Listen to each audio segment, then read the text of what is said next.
Hey, everybody. Welcome to our number 473 episode of Critical Q&A on this, what is this? The 13th, Sunday the 13th of October in the year of our Lord, 2024. All right. Hey, everybody. Let's see all the usual suspects in the comments here. Hey, everybody. Welcome back. And if you are new or watching this newly to my channel, then welcome. I'm very glad to have you here. I got a lot of stuff. I was thinking this morning about maybe a different way of organizing my content on my YouTube channel with playlists. I was thinking maybe I should start breaking it out into playlist on Jehovah's Witnesses, playlist on Mormons, and everything I've done that talked about that. I could throw it in that playlist. Might end up with a lot of playlists though, so I don't know. I'm just thinking about it. There's so many videos to index and all that stuff. It's a big job. Anyway, yeah, we got a lot of people from a lot of places here checking in today. It's kind of awesome. Oh, let's get the Q&A set up here. Get the little box going.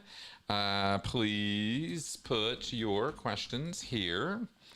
And let's go ahead and get that started. All right, so that box is now on, and let's go ahead and switch over to the host and chat screen so we can get you guys up there on the screen for what y'all are saying while I'm looking for questions to answer. And I've got a couple preset, and I want to get right into it because I'm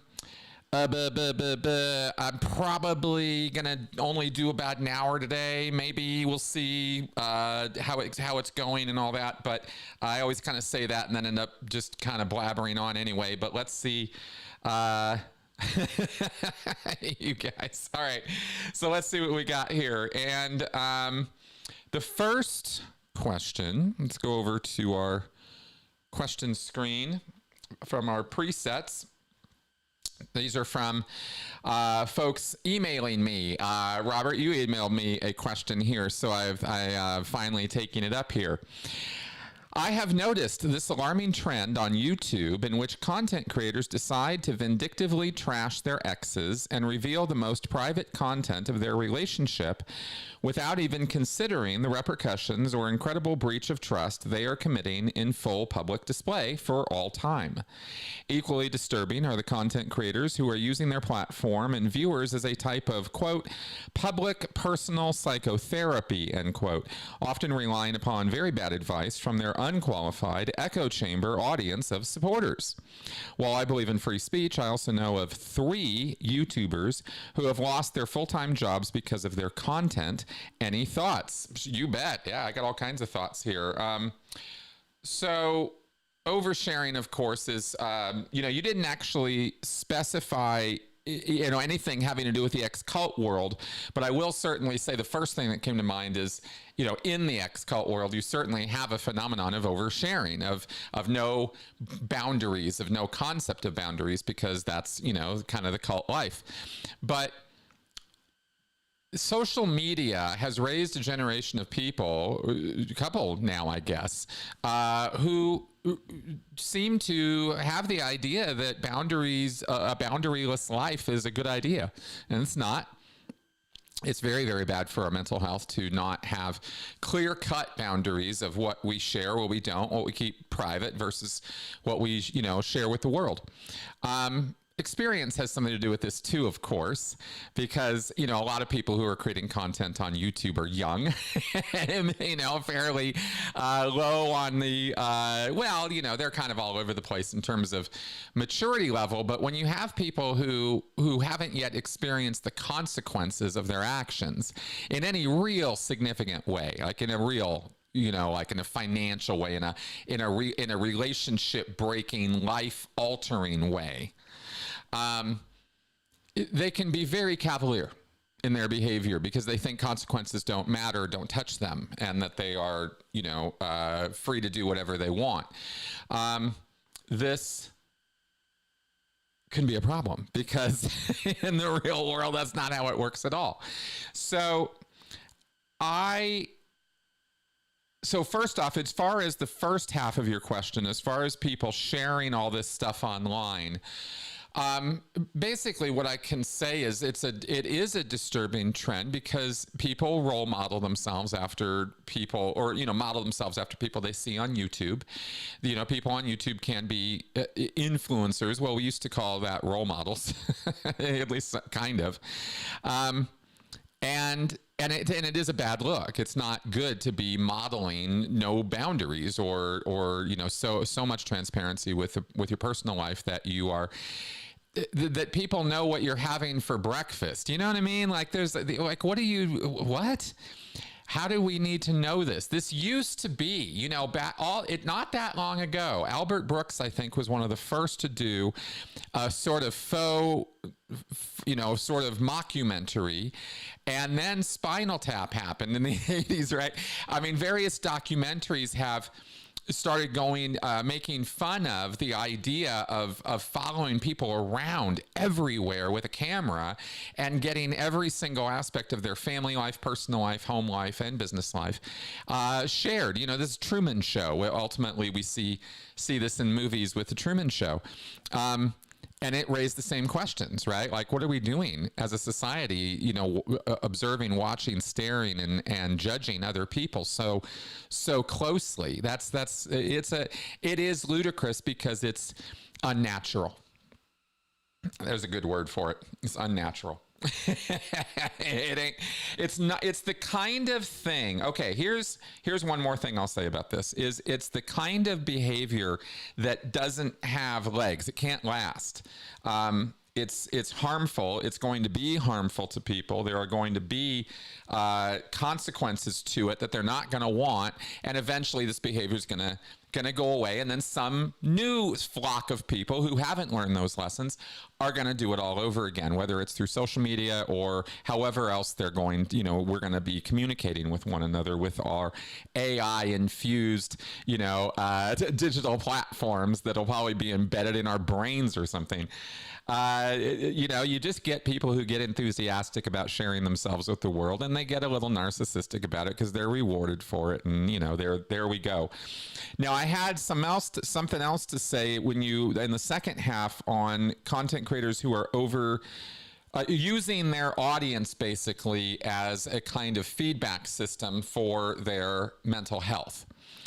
And that is so ill-advised as to be outright and pretty blatantly a stupid thing to do. Like, it's very, very, very not a good idea to ever rely on the matting crowd to, for your own self-evaluation or image or self-judgment. And having, had a content creator hat here, this job for many, many years now, over a decade.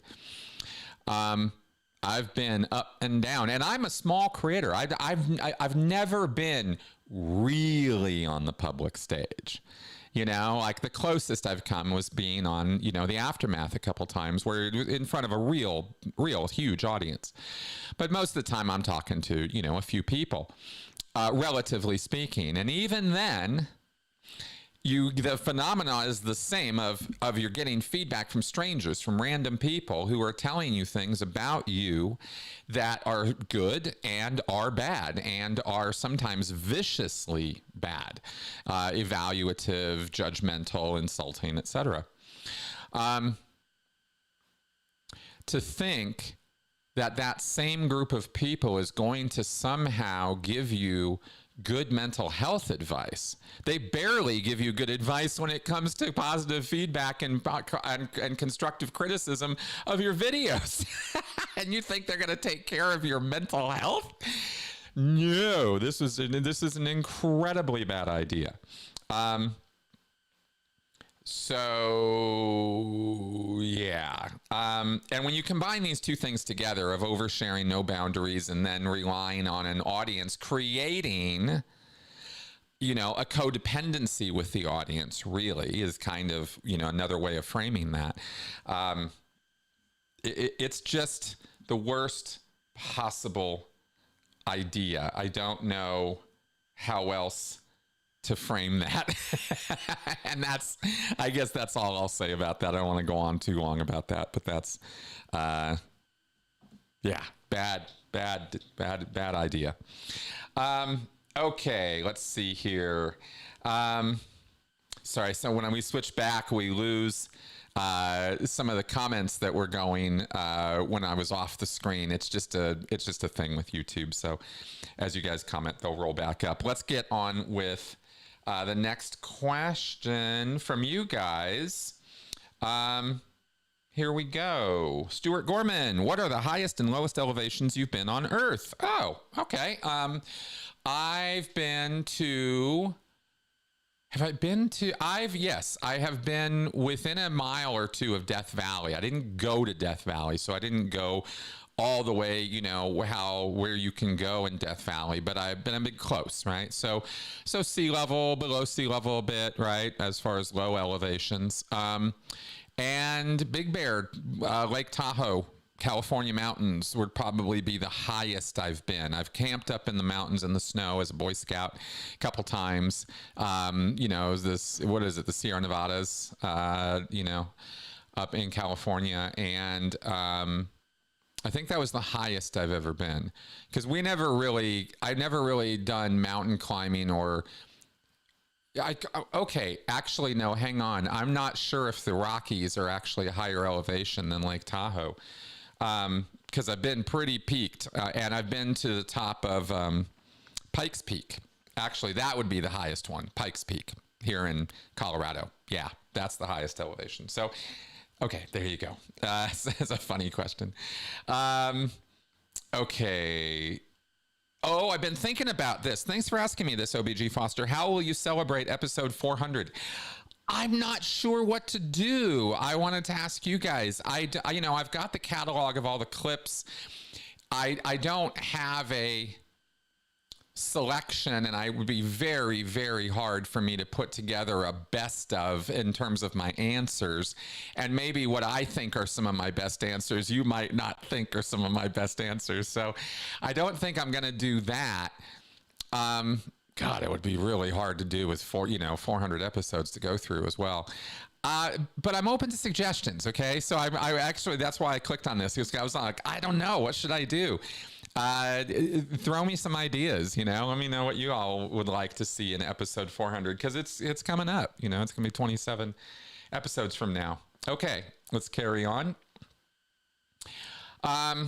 Yeah, my young Matador. Hey, Chris, if Joker 1 was a brilliant pastiche of Taxi Driver and King of Comedy, why did the studio make Joker 2 a musical? The reviews are awful. I don't know. You'll have to ask Todd Phillips, because that creative decision boggles me. I didn't see Joker 2. My wife went and saw it with her uncle, and they walked out after 20 to 25 minutes. It was that bad. My wife doesn't walk out of movies very often. So she was, we had heard and seen the reviews already that it was bad. And she was like, wow, it's everything they said. It's really bad. So, and I think that the basic reason for that I've heard voiced as the thing that makes the most sense to me is when you take characters and a story. Joker is an example. Alien and Aliens is another example. When Alien 3 came along, the same thing happened. They didn't make it a musical, obviously, but what you can do to ruin things in a sequel is within the first couple minutes of the sequel, you destroy all the setup and payoff that was earned in the first movie. You just wipe it all out as though it doesn't matter, not important. We're going to hit the reset button. And very, very, very rarely, I'm not even thinking of one example right now, but I'll concede that there might be examples. Will that reset button be justified? You know, this for me, this is kind of a storytelling thing, but I'm not alone in this. This isn't an original observation with me. But I think it's very, very true. And I brought up Alien, for example, where you had, this one of the best horror movies ever made, Alien. And then you take one of the best horror turned into action genre movies ever, which is Aliens, the sequel. from James Cameron, right? Ridley Scott did the first one. James Cameron picked up the reins and thought of and created a story that was a wonderful sequel. And then David Fincher in his first movie, because of pressure from executives, put this movie together that was a piece of shit called Alien 3. It was horrible. And the reason I almost walked out of it, I didn't, but I almost did when I went and saw it in the theater years and years ago, was because in the first 5 minutes during the credits, the opening sequence of the movie is two of the three characters that you cared so much about from the first and second movie killed off. Before the credits are over, they are dead. You lost me. I'm gone. I didn't come here to watch the characters that I fell in love with get killed for no good reason, and I'm not even interacting with why. They're just gone. It didn't, and the storyline that they came up with to justify that reset button sucked. So that's, kind of a statement there that's about story writing, which I believe is the same problem with Joker and Joker 2. It wasn't the musical, although that was pretty weird and apparently pretty bad as well. Like, it wasn't well executed as a musical. It doesn't contribute to the story. In other words, the music itself and the emotions it draws out apparently just are incongruous with what's happening in the story, and the story itself is so off from what was set up in the first movie that it ends up, sort of doing itself in. There is one last thing I'll say about this, which is a possibility, which is that Todd Phillips, the guy who came up with and made Joker, said it was one and done. He had no intention of making a sequel. But it made so much money. Joaquin Phoenix gets Best Actor Oscar for Joker. I mean, it was critically acclaimed. It was audience loved. I mean, everybody just was like, wow, this was really good. And Todd Phillips was like, yeah, that's all I'm doing. And then the studio guys came along and were like, no, we're going to do another one because, look at all this money, because that's how the business runs. And it's an idea. Certainly Todd Phillips has not said that this is the case, and neither has any of the other staff, the other actors or crew. But it might well be that he just made the worst possible thing in an effort to get them to not do it and not front the money and not like, okay, we'll do it, but we'll make it a musical. And, like with the idea of them going, wait a minute, what? But they didn't say, wait a minute, what? They went, okay, shut up and take the money. And, so maybe he made it to tank on purpose, so that they'll just never touch the property again. There is, apparently this is a thing that is also said about the Wachowskis and the Matrix movies and how they, made the first one and then it was going to be a one and done kind of thing. And then it was like the studio came in, and then with the Matrix 4, apparently it was absolutely the case that they were, they had to make it because if they didn't, somebody else would or something like that. And so it ended up just being this complete piece of shit movie, kind of on purpose, apparently.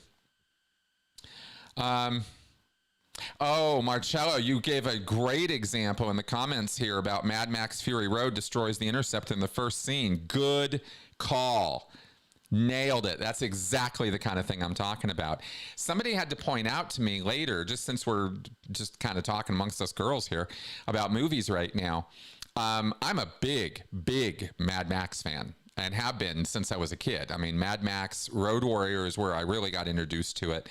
And then Beyond Thunderdome, I thought, took it a little bit more in a family-friendly direction, but I was still okay with it. And then it was done. Then Mad Max was over. It was those three movies, and that was that. And then they did Fury Road, and as you mentioned, right, they destroyed the Interceptor right off, and I'm like, what kind of continuity is this? Because it's basically these three stories, but then somebody points out, no, these are actually, sort of an oral tradition of a narrative legend of Mad Max. And so, people are telling the story of him, and therefore they could, don't have to have continuity or something, because every movie is its own narrative from a different observer. And so therefore that's why. And I had to have somebody explain that to me for that to make sense to me. And I was like, no, I don't think that's what they did. I think it was just sloppy writing. Anyway, so there you go with that. I love talking about movies. So you asked me about movies, I'm gonna go on a roll there. Okay, Xion, do you believe that being there and communicating is a dangerous thing to do? Okay, this is an inside joke from Scientology materials, because L. Ron Hubbard wrote that the two crimes, the only real crimes that a Thetan commits in this universe, it's not stealing, it's not murdering, it's not molesting kids, none of that. That's not the bad stuff, right? Ultimately, none of this really matters to you as a spiritual entity. It's all just an illusion anyway, right? But the two crimes you will commit in this universe that you will be prosecuted for by other beings is being there and communicating. And that's a big joke, right? But that's what Hubbard wrote.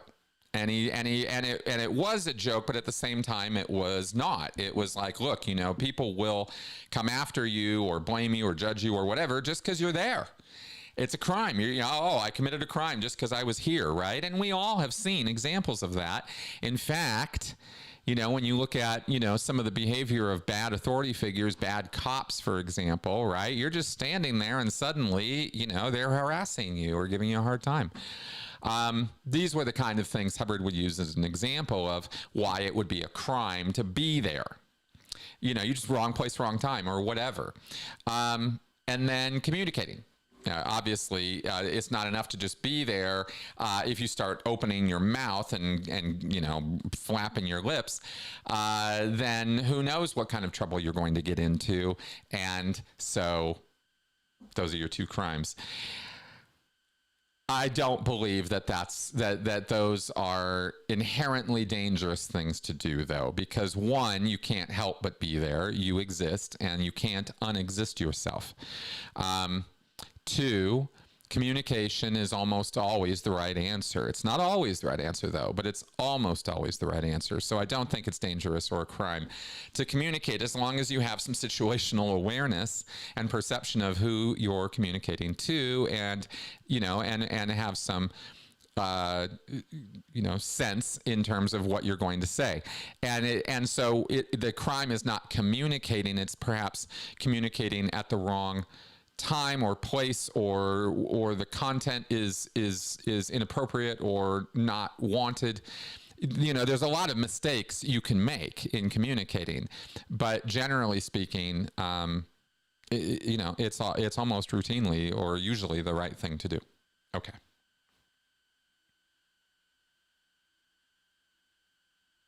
I had not heard this. Okay, well, this is interesting. Not sure what to say about it, but it certainly is interesting. Did you hear that the Adelaide headquarters of Scientology has been sold in Australia? This is a question from Xion. The former owners had leased the building to the Scientology on a monthly basis. Okay.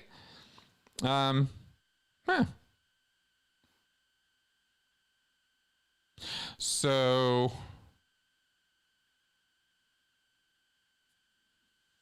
okay. I guess they'll find new ones. Maybe I guess I'd want to know. I mean, the only real question is, did they get new quarters? Or just because they sold it, do they have to get out right away? I have questions more than answers or comments. Let me know. Yeah, let me know what you think about that, or what else you know about that. Let's move on. Polar Vortex. Tell us about your experience completing your Master's of Science as a distance learner. Did you have contact with fellow students, learning method, lectures, reading, research, grading system, essays, presentations? Okay. I've actually done whole podcasts on this with my professors. And I would really, really recommend you check those out, because we really went into some detail about the program, its history, its inception, its intention, its contents. You know, I've talked about this a lot, but I'll summarize here. I appreciate the question. So the answer is, distance learning at a university level, at a master's level, was the second hardest thing I've ever done in my entire life.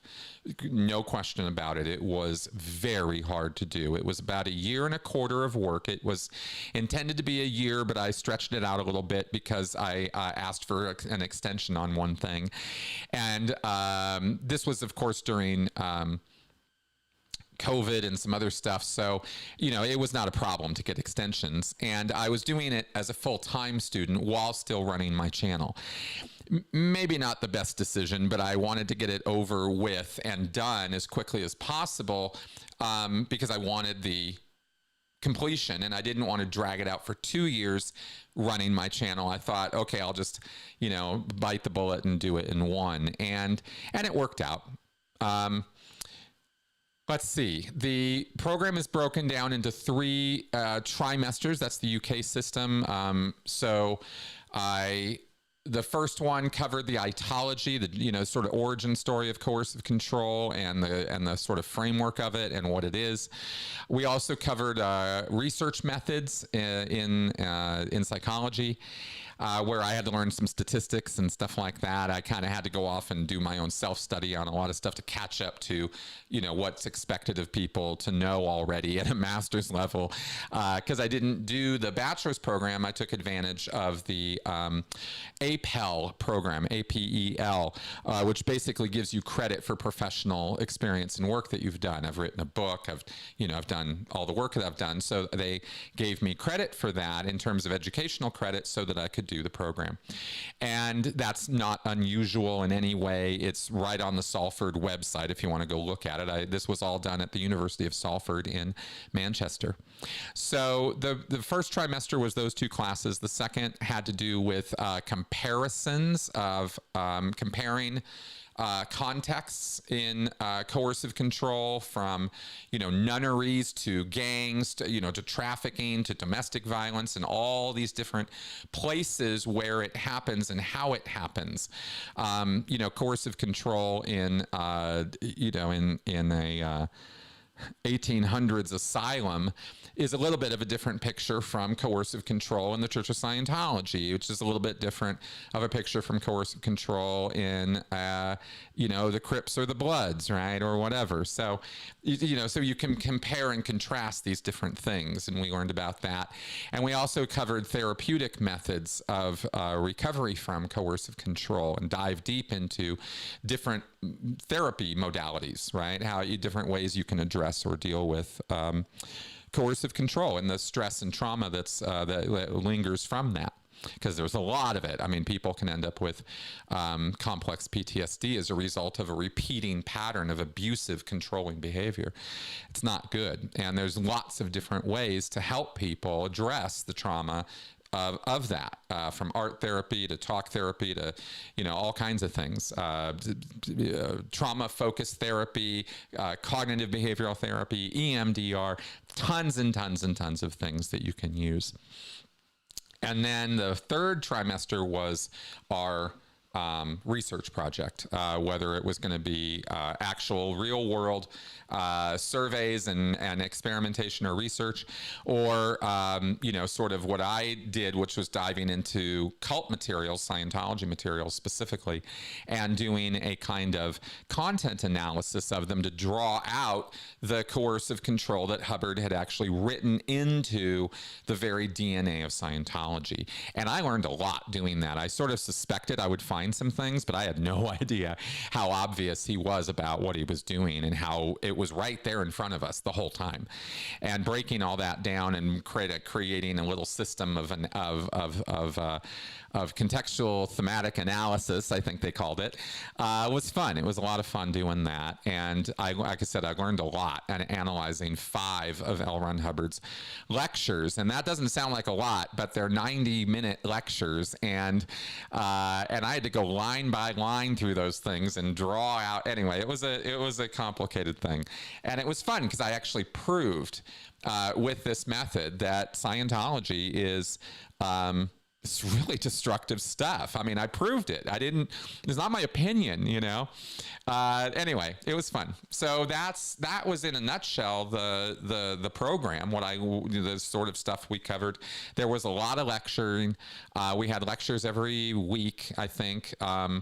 Almost every week. We certainly had a lot of lecturing from guests coming in on every one of these aspects, right? We covered so many models of coercive control and cult behavior, from this very complicated mathematical model to the bite model to the bounded choice model to other models. Even in domestic violence, there are models like the Duluth model and other things for DV, which is, again, thought of differently than like a cult model with, your bite model or something like that.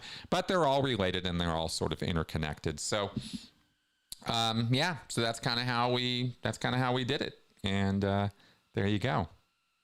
Oh, I can do that. Let me have these bloody ads going. Okay, let me pick this next question up here and throw it up on the screen. Can you name the new medicine you're taking now? A friend will ask his doctor about it for himself. 1 second. Got it at my other desk over there. Lamotrigine. Lamotrigine.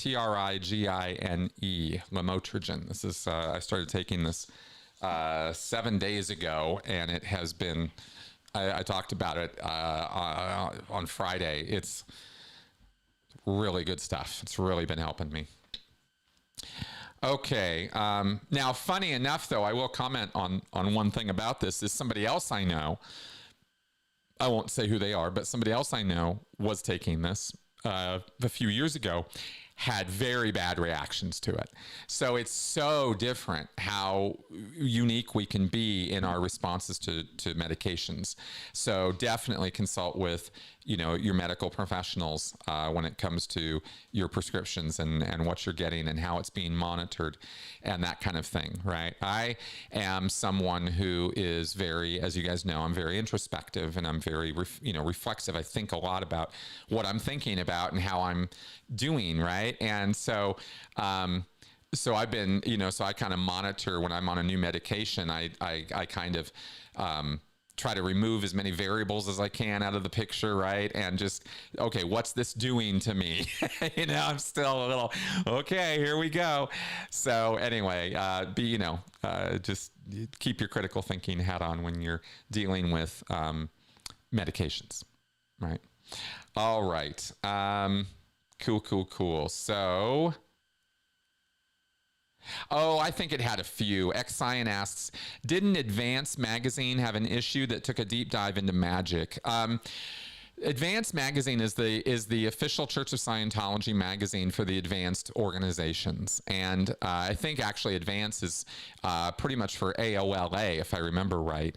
I think UK and the other ones have their own mag. So the Advance mag is AOLA's mag, and they would have a featured article, and this would come out every 2 months. I think there's supposed to be a major and a minor, and they alternate in terms of the mag. So the major magazine is the ones that would feature these, did they do a minor out of AO? Now I don't know.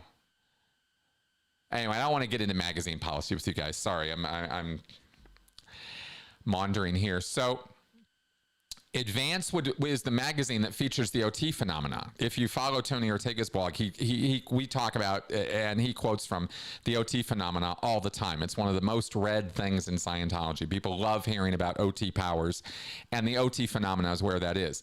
But another thing that they would do in Advance that Tony doesn't really talk about much and isn't reported on is they would do a feature article on some supernatural or mythic legendary information from some culture or time period, and they would do one on the Norse gods or the Greek gods, or is shaman culture, or Buddhist monasteries, or what. It wasn't centered around locations, but concepts and ideas of religious thinking and supernatural belief. And they covered ESP and telepathy. I mean, all this different stuff, and always the theme is you give a history lesson, or you break down what it is that people believe about this. And they were kind of interesting articles that way. And then it would always lead in the end to, yeah, these folks were looking for answers, but they really couldn't find it because this was just squirrely stuff. Thankfully, L. Ron Hubbard taped the carefully, researched path to total spiritual freedom, and we have that now. So that would be your sort of end bit on every one of these articles. And I don't remember them doing anything about magic specifically, actually, but they probably did. And they repeated themes and went back to over stuff because, this magazine's been around for decades. I mean, it's not like every single magazine had its own, individual article that they never went back over or repeated. So I can't remember one specifically about magic, actually, but I remember Indian stuff, like out of the Indian subcontinent, right? India, and Native American shaman magic being discussed. I remember articles on those things. So I guess to that degree, but I certainly never remember any article about Aleister Crowley. That's for sure. If they did one on him, I would really be interested in hearing what they had to say. Okay. Oh, yes. X-Scion, a recent critical clip made me remember, was there a problem with some policy letters being issued with green ink on cream-colored paper, board policy letters about the data series in the late 70s? Yes. Yeah, Advanced Mag does sound interesting, doesn't it, Polar? Okay, so let's talk about this for a second.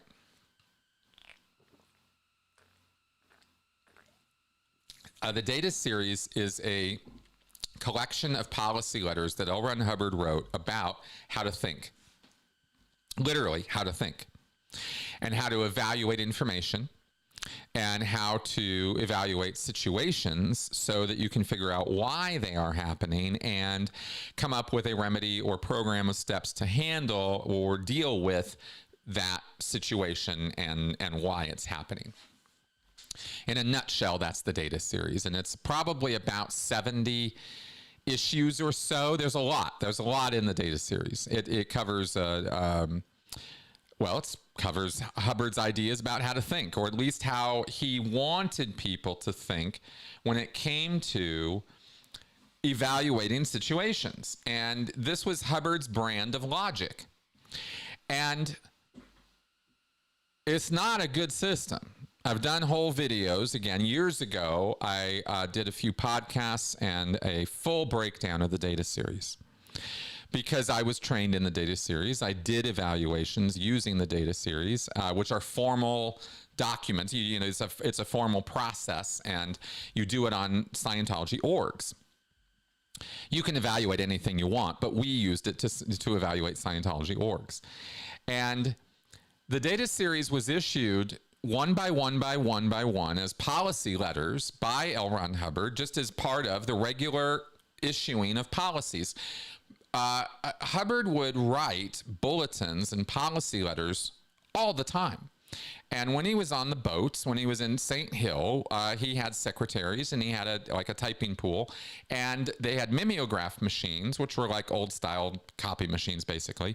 And they would run off copies of the bulletins and the policy letters or issues as they were typed up, right? The secretary would type it up and go to the Vimeo and get run off and get mailed out to all the Scientology orgs in bulk. And that's how they would have issues. They didn't have them put together in books yet or volumes, and they didn't have printing facilities all set up. So this was the system of getting Hubbard's words out for years. And this was what the Hubbard Communications Office was all about. So in the 1970s, the board of directors of the Church of Scientology, whoever the fuck they were, because I don't really know, but they started issuing their own issues for managing Scientology. Hubbard had ostensibly turned over management to one degree or another at St. Hill, but then he took it back. But then this board of directors appears, and I guess this is the board of directors of the Church of Scientology of California. I think that's the case, because this CSC, the Church of Scientology of California, was the main international church of Scientology. They didn't yet have a CSI, and they didn't yet have Golden Era Productions and that whole sort out and all that stuff. That wasn't done yet. So this is the system for getting issues out, right? So just so you understand how kind of not random, but how the system worked. It was not as organized and easy to access as it is now. Course packs, for example, were literally bound together in 3-ring binders or with binder clips of issues. And if you needed an issue from Hubbard, you had to go to Vimeo, which was a room in an org that had a lot of filing cabinets full of copies of all of these issues that had been sent down to the orgs. Every org was expected to have its own Vimeo section that had all the policies and bulletins. Okay, so the board of directors starts issuing policies, and check sheets are policy letters. I don't know if you know that or not, but in Scientology, most check sheets that you do as courses are actually official church issues that are issued as policy letters. So they're green ink on white paper. Anyway, just a little real minutia for you about Scientology. So when the board started issuing check sheets, they were directing people to study Hubbard's data series. And they just randomly were selecting different issues out of the series and putting them on check sheets and having people study them. And when Hubbard heard about this, many years after the fact, he was like, no, that's not how the data series is supposed to be used. So he canceled that practice, canceled all those check sheets, and said, however many there were, I don't think there were tons of them, but they would be featured in executive hat check sheets or, job check sheets, stuff for Scientology staff and Sea Org members mainly, not for the public. So anyway, this whole thing kind of got askew because Hubbard intended that these policy letters would all be studied as a whole, as a body of information, and it would be read from beginning to end as he issued them. And this is how you would learn how to think and you learn how to do evaluations. So this was the one set of policy letters. There's no other issues that are quite like this. There's no other series of issues that have this rule connected with them. But in Scientology, if you're going to write any check sheets or any coursework, you can't just take the data series specifically and randomly assign it to people. You have to do the whole thing. It's all or nothing. And so there is a course where you study all of it. From beginning to end. And there's other relevant policies in there too. I did that course. So anyway, an awful lot of answer there to give you a real short, kind of conclusion to the whole thing. But the board of directors issued in the 1970s, this was a thing, and they issued technical bulletins as well as policy letters to run the orgs. And they did not have L. Ron Hubbard's name on them. They were other people writing these things. And this went on for years in the 70s. And you could always tell that you were looking at something that wasn't Hubbard because it was not on white paper. It was on cream colored paper. And there were a lot of them. Lots and lots of stuff got covered by these new issues through the 70s. And in the 80s, and I watched this happen. In the 1980s, David Miscavige made everything on source. I'm using air quotes here, right? By going through and reviewing everything. This happened in the 1980s, well before Golden Age of Tech and Golden Age of Knowledge and all the bullshit he's been pulling over the last 20 years. All the way back then, he stood on a stage and they said, we reviewed everything and we got everything on source, and people were uncomfortable with the board policies and board technical bulletins. They only wanted stuff from Hubbard. So that's what Miscavige gave him. He converted all of these board policy letters and bulletins, or a great chunk of them, to Hubbard bulletins and Hubbard policy letters, and basically reprinted them on white paper and slapped L. Ron Hubbard's name on them. Seriously, a lot of issues that they were just converted over that way. And a bunch of others were canceled, just canceled outright. So a lot of stuff as far as procedures and ideas about how to do things, or how stuff was done in the 70s, is just gone. It's just lost, because those issues were canceled, and when they're canceled, they just go shred them. They don't keep that stuff around. So there's a lot of lost history in Scientology from those issues, actually. It's kind of this lost thing there. So anyway, just thought you might find all that other stuff kind of interesting to that. So let's carry on here. No name in NW. You did an excellent education in an online university to learn about coercive control groups. Yes, thank you. I agree. Are you aware of any specific training for lay people or a lay person in learning all the basics in recovering from cults?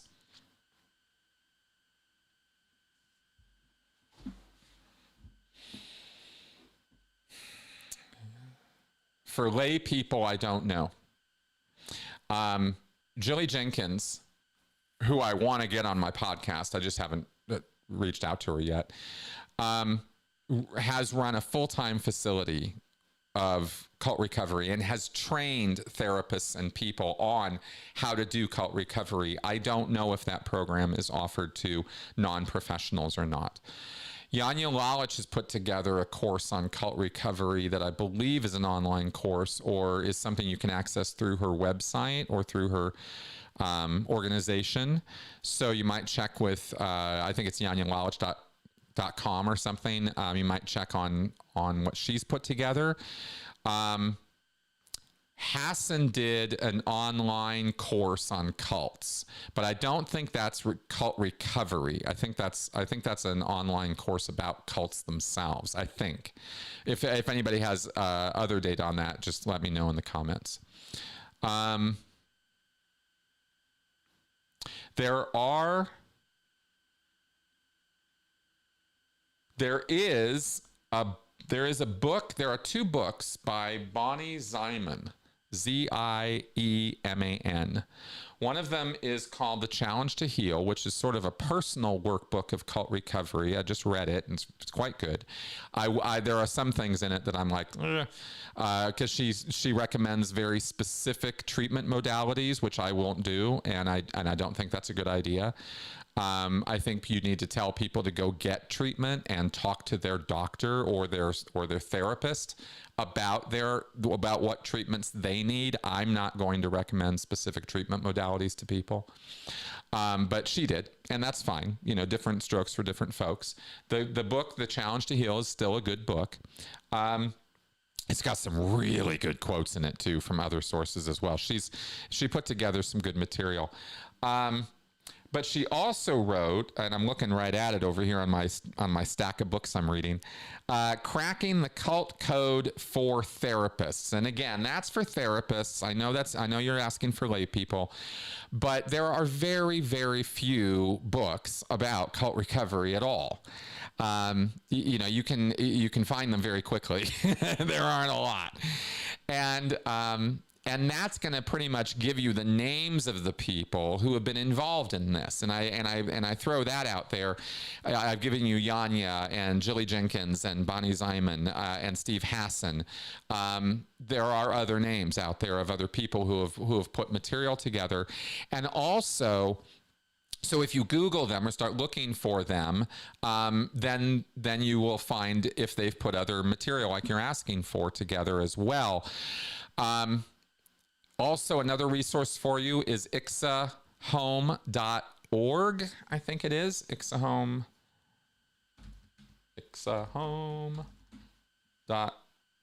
or ixahome.org or .com is the International Cultic Studies Association website, and there is a resources page with a number of books, free ebooks, IXA bookstore, videos, study guides, FAQs. There's a lot there. So you might find what you're looking for there. I have not myself indexed that site. I don't know all the things that are there, but every time I've gone to IXA looking for resources, I come away with something interesting. So, so that's what I can put there for you. There are, yeah, it is a shame that there are not more community support groups. I agree with you, Polar. But there are resources out there. And if you look, you'll find actually more than you might imagine. So let your fingers do the walking on that one. But those are some names and some sources I can give you that might provide what you're looking for. And of course, in a few months, my book will be out too. Okay. Which is going to be for folks about cult recovery. All right. Okay. No name in NW. I know you're quite a Batman fan. What's your take on the Max show Penguin first few episodes? Okay. I am actually restraining myself from watching it until it all comes out and I can just bang right through the series. But I have seen, without getting myself into any spoilers, because I'm not spoiling the show for myself, but I've watched the first scene and I've watched a couple takes of a few other things, and I'm very, very impressed. I was not going to be. I thought it was going to be a cash grab kind of, not great show, and it's not that. It's just as well put together and takes itself just as seriously, it appears to me so far, as the Pattinson Batman movie, which I loved. Really, really loved. I thought it was one of my favorite incarnations of Batman, because it was, pretty gritty, pretty hardcore, pretty real, and really focused on his detective skills, which no other movie has ever really done to the degree this one did. It really went in hard on that side of Batman. And so this Penguin, played by Colin Farrell, is amazing. I mean, he's so good as an actor, and he brings more to this than I thought he would. So that's my initial take on that one, and I'll tell you more after I've watched the show. But I won't do that till the whole thing is available. I don't want to break it down week by week like that. So, which is just, sometimes I do, but not this time, not on this one. Okay. All right. Oh yes, I see your comment here. Good writing, good acting. Yes. Don't know how they will either. I'm not sure if they're going to, or if this is just a lead up to the sequel, for the next Batman one with Pattinson, right? Guess we'll see. All right. Oh, yes. Joe DeCeppo last night on a tour of abandoned tunnels of the London Underground, our subway/metro system here, which had advertising posters from the 1960s, including one for Theosophy. After the split, I don't know about after this. I'm not sure about which split you're referring to specifically there. Maybe there's something in Theosophy I'm not tracking with, but it certainly is interesting, and I saw the photo you sent me of that too. That's what I wanted to say, Joe, is thanks for sending me that picture of it too. It's interesting. History is always interesting. Have you all seen those colored films from like the 1800s of San Francisco and Paris? Like they just put a camera on the street and people are walking by, and you can see what life looked like outside in these, metropolitan areas back then. And it's just kind of, wow, it's such a window into the past, and because it's the real thing. These were the real people who were there. That's always so much more meaningful to me than seeing recreations or movies or TV shows, because they always get so many things wrong in TV and movies. So many things, even stuff they don't have to. Sometimes it's impressive what they get right. They'll dig up details of things, and it's quite interesting. I'm one of those people who watches a lot of those videos of a historian, a Roman expert, breaks down, films about Rome, right? Or a gladiator specialist talks about gladiator fight scenes, right, in movies.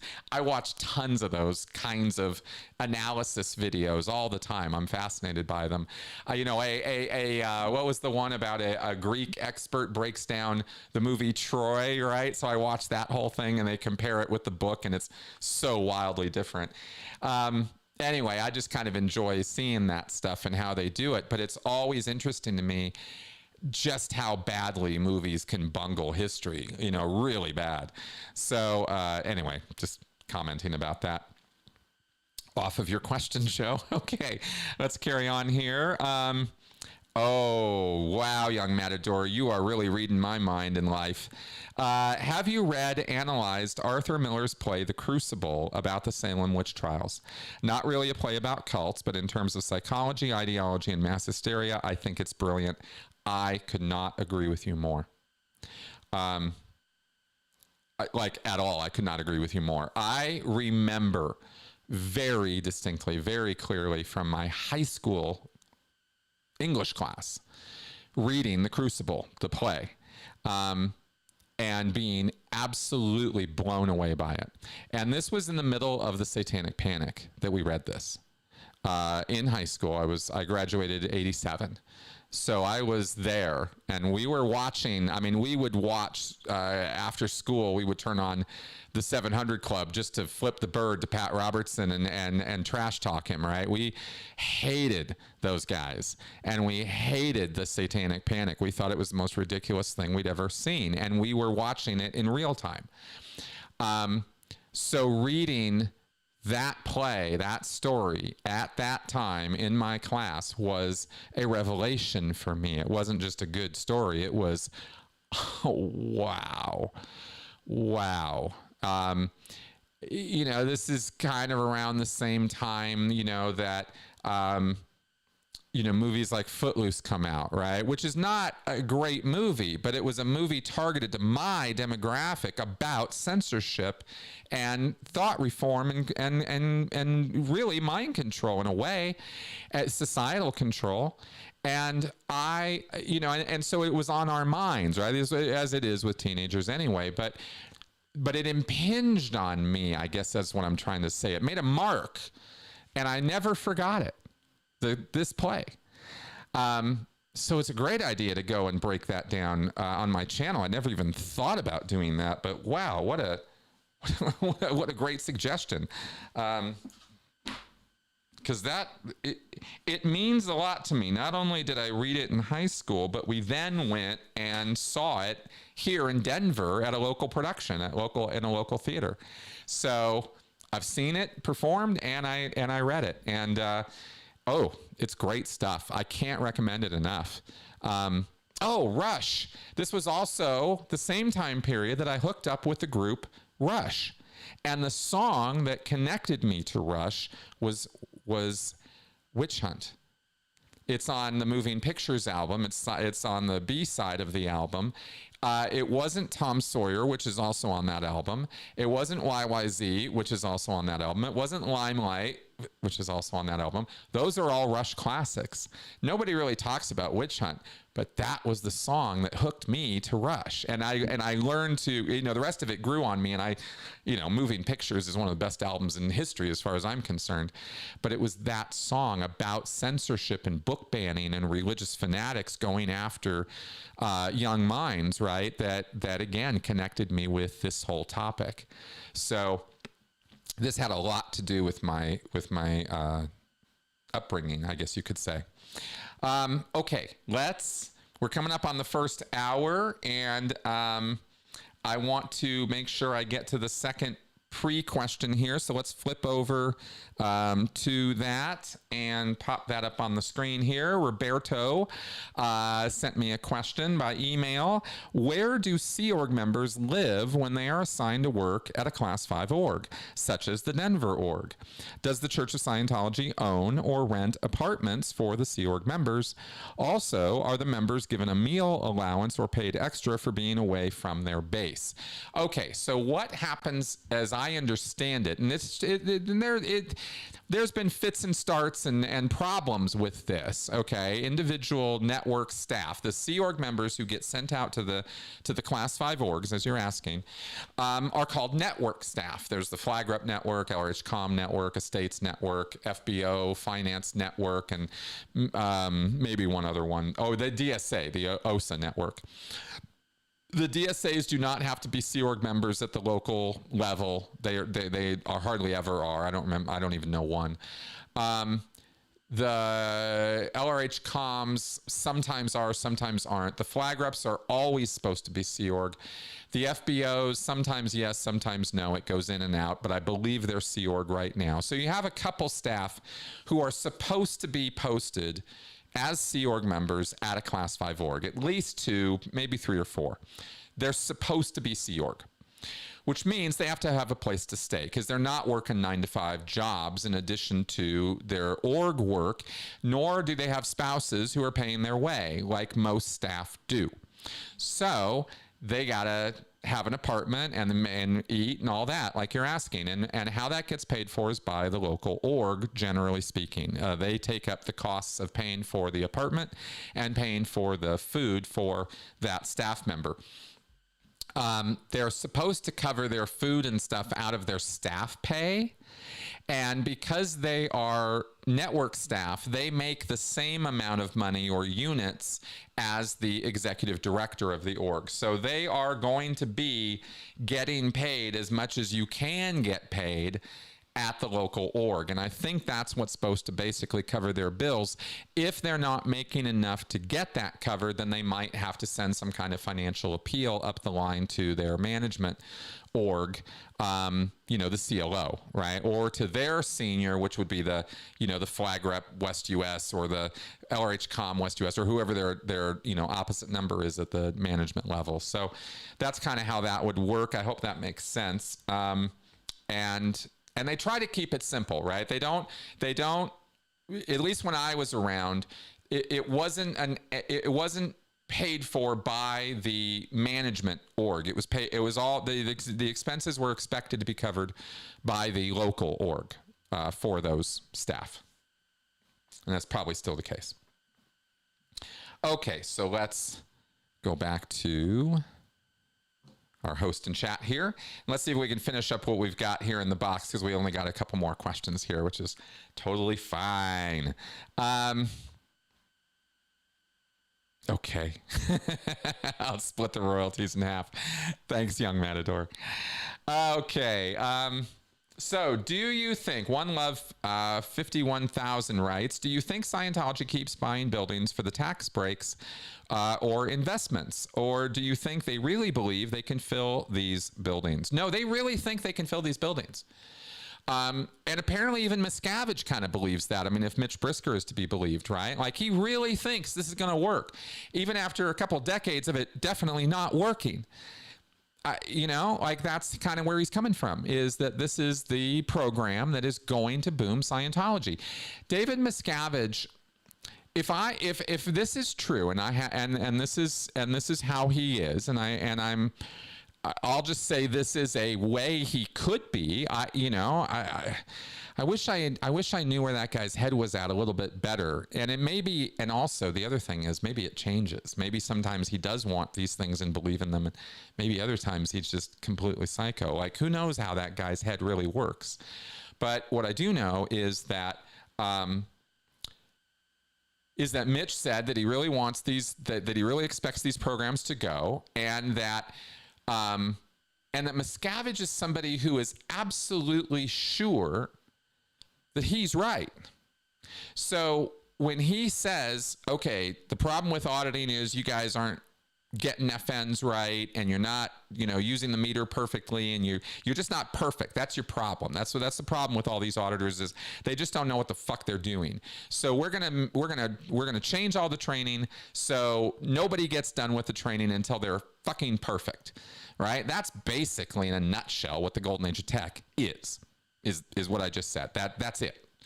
And that's why it put the kibosh on making auditors, right? Because it was just so hard to become an auditor now, because perfection is the standard. And if you've never even done an auditing session, being perfect is a little bit much to ask. I mean, in the same way that you can go study how to fly an airplane, but you're not going to be perfect the first time you take the plane up. You're going to make mistakes. That's why you have an instructor there, right? Anyway, Miscavige has a problem with standards. So I say all this because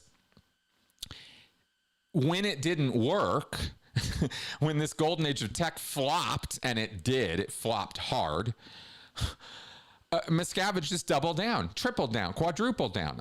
We talked, no, I didn't, this hasn't come out yet. I did an interview yesterday with somebody where I talked at some length about this exact thing. So maybe that's why it's on my mind.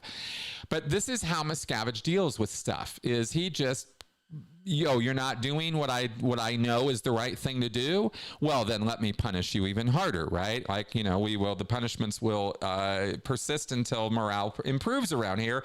And you guys get with the program and do what I'm telling you to do, because I'm right and you guys are just assholes, right? This is Miscavige. Same thing with the orgs. I say all that about the tech. Same thing with Golden Age of Admin. Same thing with Golden Age of Knowledge. These are his major life contributions to Scientology. This is Miscavige's imprint on the movement. He can't go back and write his own books. He can't be the source of Scientology. So he has to make his mark by demanding that Scientology happen the way he believes L. Ron Hubbard said it should happen. And as we can see, Miscavige is a very weird, different, bizarre idea of what L. Ron Hubbard wanted.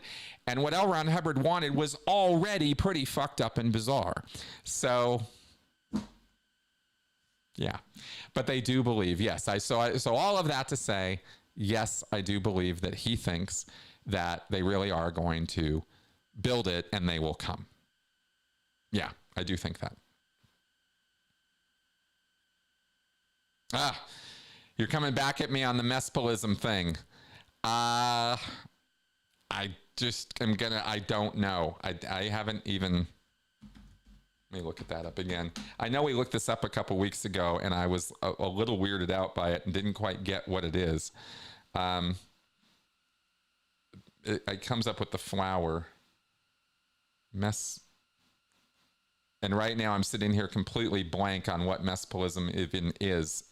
I'm sorry, I should remember this, but I just don't. It's a weird word and a weird idea to me, and I don't know what it is. So I'm going to move on. I'm sorry.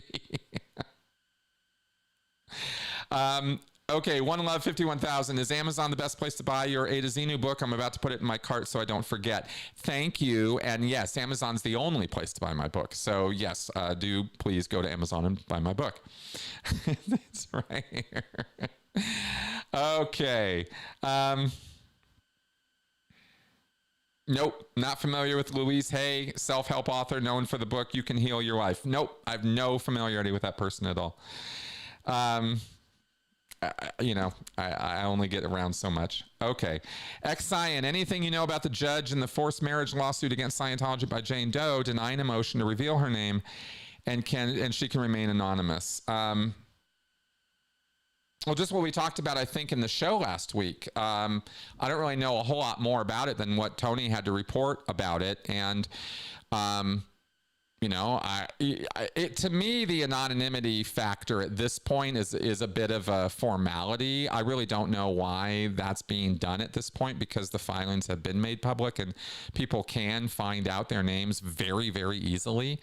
But fine, that's what they want, so that's what they can have. I have no problem with it. It's just, I just kind of am a little bit like, really? Does that still matter? But if it does, fine. And anonymity should be protected on the part of somebody who wants it. So, good. I'm glad they got it. Don't know what else to say about that. I mean, other things have happened with that case that are tanking it, that have nothing to do with that. So yeah. Anyway, so that's kind of, I don't think that case is, anyway, we'll see what happens. Okay. Those are all the questions I've got, and about the time I wanted to do it. So I think we're going to wrap up here. Yeah. Okay. So let's go ahead and wrap up today. Thank you very much for coming around. Let me go ahead and throw a few end of show plugs at you. Let's see. We'll have the Tony show with me, Straight Up and Vertical, tomorrow for you guys. I'm planning on, I'm thinking about, it's about that time of year where I'm thinking about taking a month off. I gotta get some focused time on my book and really plow on it.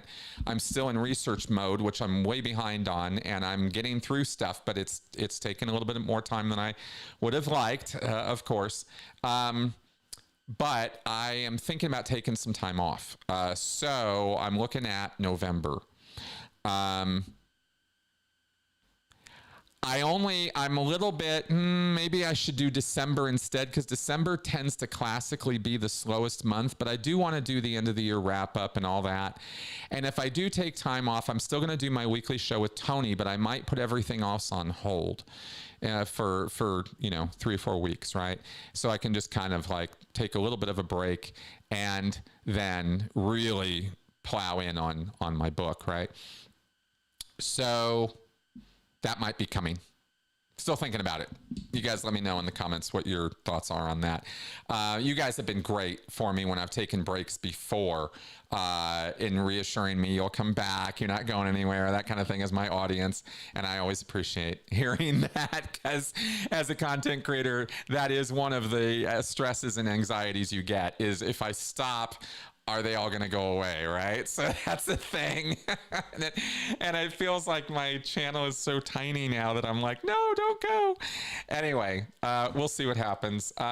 Yes, Halloween special first. Absolutely. I definitely want to. Yeah, Halloween. Yes. Okay. So let's do that. And then if you need, I haven't said this really enough lately, consultancy, right? I am here for you.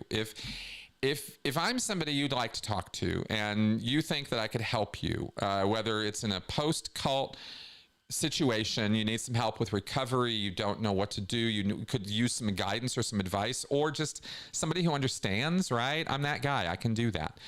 I don't do therapy. I'm not a counselor. That's not the position I'm taking. I'm just a consultant, but I'm kind of good at my job. People have had pretty good results so far. So you can reach out to me for that. And also, if you have or need advice or direction in terms of you have a friend or a family member and they're in a coercive situation and you don't know what to do to help them or deal with that, I have helped so many people in that situation. And it's usually doesn't even take a long time to kind of get the education across and enough advice that the person can then run with it and know what to do and not screw it up, right? Because it tends to be, something that you're going to be doing for a little while. So anyway, I can help in that direction too if you are someone who needs help with that. All right. That all being said, bye-bye, guys.